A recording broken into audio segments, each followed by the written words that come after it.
Existe un silencio incómodo alrededor de la verdad femenina. Una conspiración social que oscila entre la devoción ingenua y el resentimiento visceral, sin espacio para el análisis frío. La cultura insiste en retratar a lo femenino como un arquetipo de pureza, de bondad intrínseca, de superioridad moral casi divina. Pero ¿y si esa narrativa fuera solo un teatro cuidadosamente coreografiado? ¿Y si uno de los pensadores más incómodos de la historia hubiera desgarrado ese velo hace más de 100 años? Friedrich Nietzsche nunca se sometió a lo políticamente correcto. No albergaba odio hacia las mujeres, pero tampoco caía en la trampa de su mitificación. Mientras sus contemporáneos las elevaban a santuarios de virtud o las relegaban a meros apéndices sociales, él escarbó más hondo. Quiso desenterrar lo que yacía bajo los roles impuestos, las máscaras de género, las expectativas culturales. Para Nietzsche, la dinámica entre hombres y mujeres nunca fue un idilio de igualdad o amor romántico. Era un campo de batalla arcaico, regido por instintos de poder, supervivencia y estrategias inconscientes. Y cuanto más observamos las relaciones modernas, más su perspectiva parece una profecía cumplida. Pero atención, esto no es misoginia disfrazada ni apologética masculina. Es una incisión quirúrgica en las fuerzas ocultas que gobiernan la atracción, el conflicto y la identidad. Nietzsche no ofrecía consuelos ni caricias retóricas. Traía un espejo sin edulcorantes, y su reflejo sigue escociendo. Si estás harto de los cuentos de hadas emocionales, si sospechas que bajo la superficie del amor late un juego más complejo, permíteme mostrarte por qué su mirada sigue siendo revolucionaria. En la filosofía nietzscheana, el amor masculino hacia las mujeres es, en esencia, una proyección. Los hombres no aman a la mujer real, sino al fantasma que construyen sobre ella, un ideal de dulzura, fragilidad y redención emocional. A esto lo llamaba idealización romántica, un autoengaño colectivo. La mujer perfecta no existe, es un personaje creado para calmar las inseguridades masculinas. Al convertirla en símbolo, de belleza, de moralidad, de consuelo, los hombres roban su autonomía. La reducen a un objeto dentro de su propia narrativa psicológica.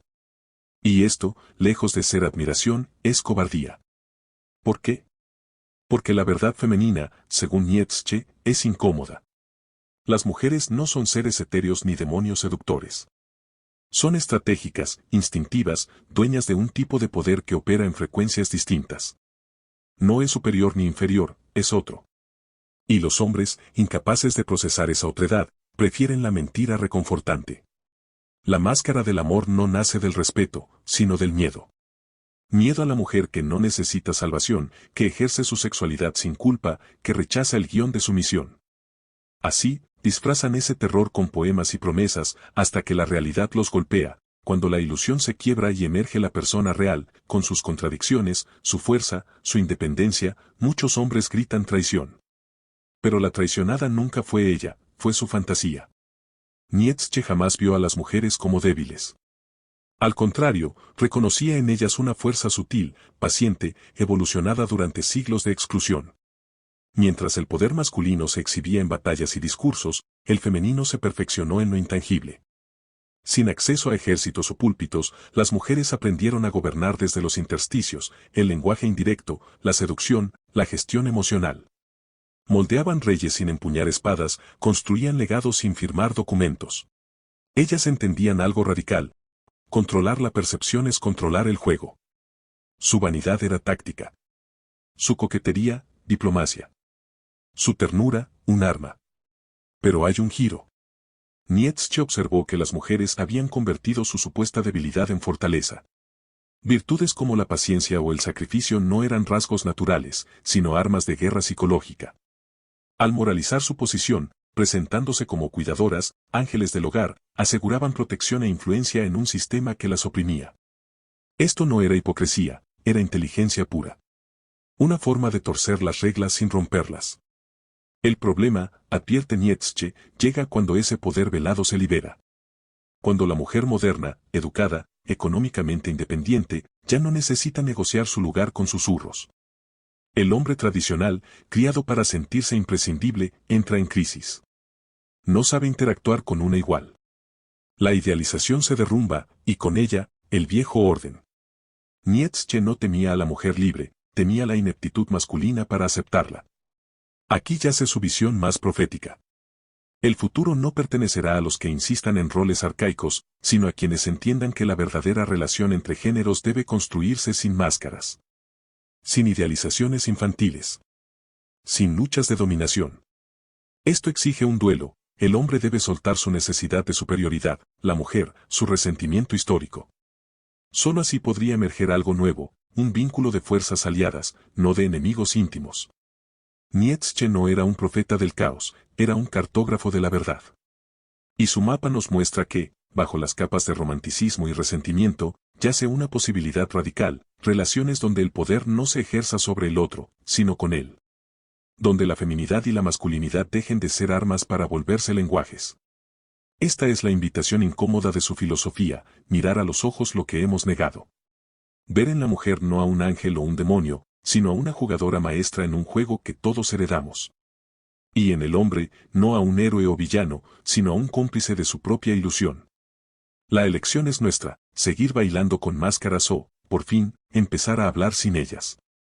El análisis de Nietzsche sobre lo femenino no es una teoría estática, es un espejo que refleja las contradicciones de nuestra época. Hoy, cuando las mujeres ocupan espacios de poder abiertamente, no desde las sombras, su legado se vuelve aún más relevante. La estrategia silenciosa que él describió ya no es necesaria, y eso descoloca a ambos bandos.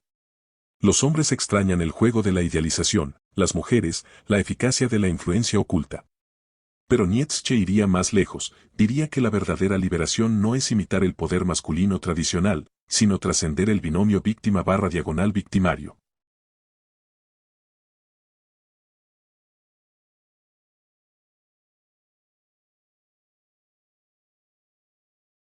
Pero esto no termina aquí. Porque si hay algo que Nietzsche entendió mejor que nadie, es que el juego del poder entre hombres y mujeres no es estático. Evoluciona, se transforma, y en nuestra era digital, ha mutado en algo que ni él mismo habría podido prever. Hoy, las batallas no se libran en salones palaciegos ni en campos de batalla, sino en las pantallas de nuestros teléfonos, en los algoritmos de las redes sociales, en los likes que se convierten en moneda de validación. Si Nietzsche viviera hoy, se frotaría las manos con una sonrisa sardónica al ver cómo las mujeres han trasladado su dominio de lo sutil a lo virtual. Las redes sociales son el nuevo campo de batalla, y las estrategias son las mismas, solo que amplificadas por la tecnología. ¿Qué es un selfie cuidadosamente editado sino una versión moderna del arte de controlar la percepción? ¿Qué son las historias de Instagram sino pequeños teatros donde se escenifica una vida perfecta? Las mujeres, siempre maestras del juego simbólico, han adaptado su poder ancestral a la era digital. Pero aquí hay una ironía brutal, mientras que antes el poder femenino se ejercía en la intimidad de los hogares o en los susurros de los corredores palaciegos, hoy se exhibe en público, para que todos lo vean. Y sin embargo, sigue siendo igual de efectivo. Porque aunque ahora haya más visibilidad, el mecanismo es el mismo, la capacidad de moldear deseos, de influir en comportamientos, de crear narrativas que los hombres consumen sin cuestionar. La sociedad moderna vende la idea de que las mujeres son ahora libres, pero Nietzsche nos alertaría, ¿libres de qué, exactamente? ¿De verdad hemos roto las cadenas, o simplemente las hemos cambiado por otras más brillantes y digitales? La liberación femenina se ha convertido en otro producto de consumo, compra esto, sé esto, postea esto, y serás empoderada. Pero el empoderamiento real no se mide en seguidores ni en likes. Nietzsche diría que la verdadera libertad femenina no está en imitar el poder masculino tradicional, sino en redefinir el poder mismo. En negarse a jugar un juego que nunca fue diseñado para ellas.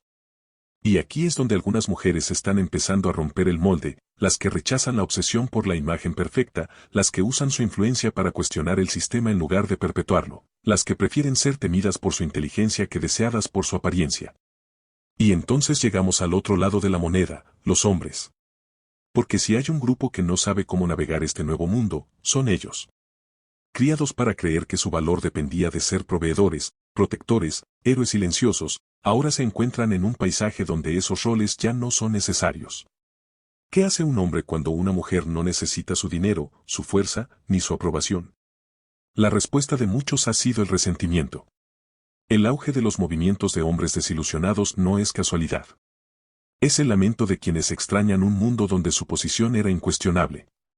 Pero Nietzsche, aunque comprensivo con el dolor del cambio, no tendría paciencia con esta actitud.